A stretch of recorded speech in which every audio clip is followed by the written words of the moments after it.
Except where them hands, where them holes, where them throws, you know what I'm saying? Cecil. This thought that I have today is taken from Your an bank account? audio book called Stop Thinking Poor, the Rich Think Differently. Now, trust me, as a person of color, I will not totally excuse away the socioeconomic barriers that face people that can make things in life harder for some than for others. But this part that I'm going to reflect on here, which I should be able to quote by fair use, it hurt my feelings because I think that I've been guilty of this in my training.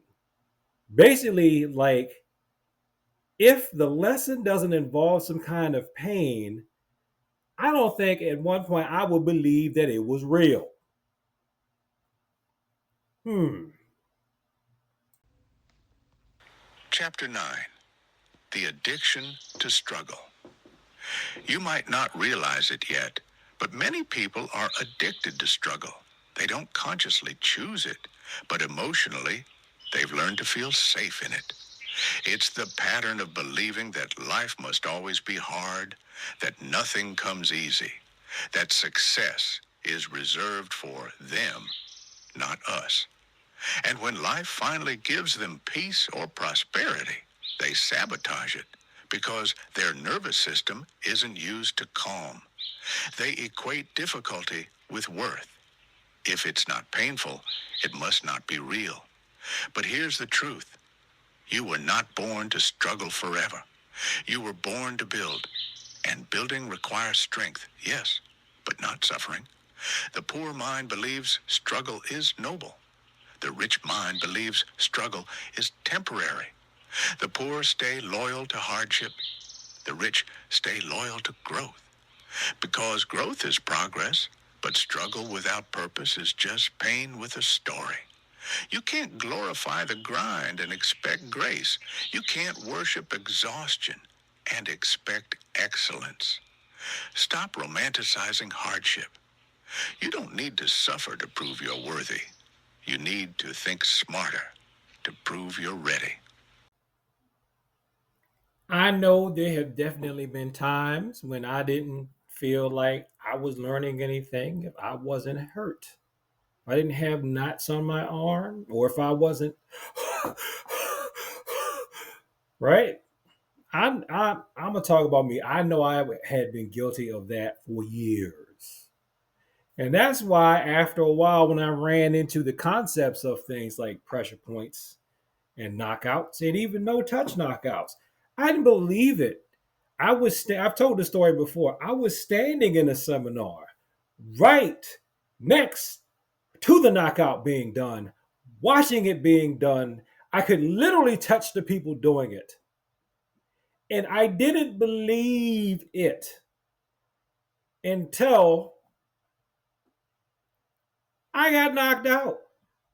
And then the guy standing next to me, which was funny. Then I had the nerve to get mad. It felt like, oh, he's calling me a liar after I had gotten like knocked out and like frozen, like my cheese stopped. And then I had the nerve to feel like that, like, hey, don't call me a liar. I got mad, right? And the guy's going, oh, I didn't believe that. When just like a minute before that, I was looking at it going, oh, I didn't believe that. That's just one example.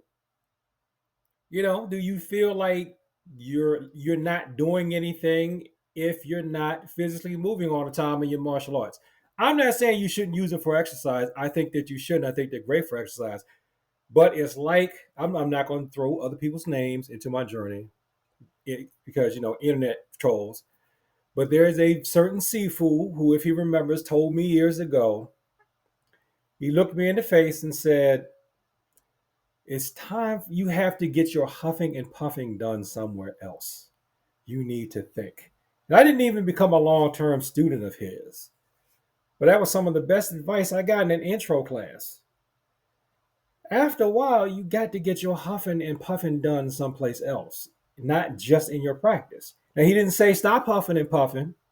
He just said it was time to think. And that's where concepts like deliberate practice come in. It's just like if it was golf. Do you think that Tiger Woods became a champion by beating a golf club to death?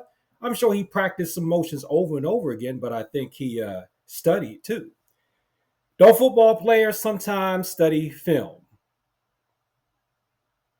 Or do they just constantly hit each other all the time in practice, constantly tackle and run down the field? Or do they study film?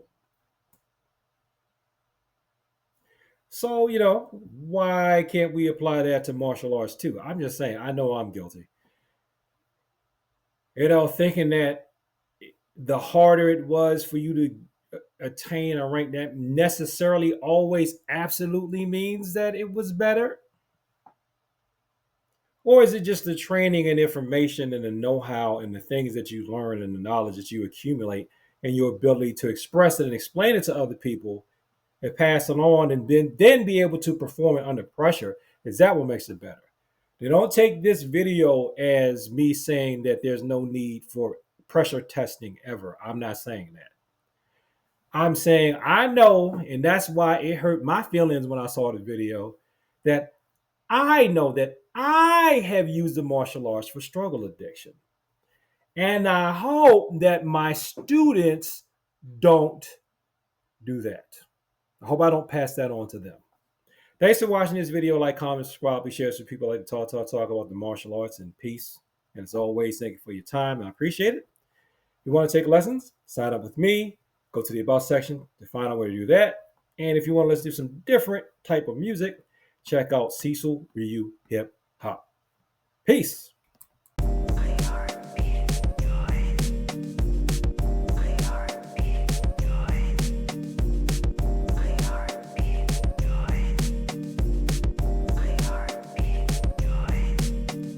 Taking time to feel the joy that melts the steel of coldness in my heart. Life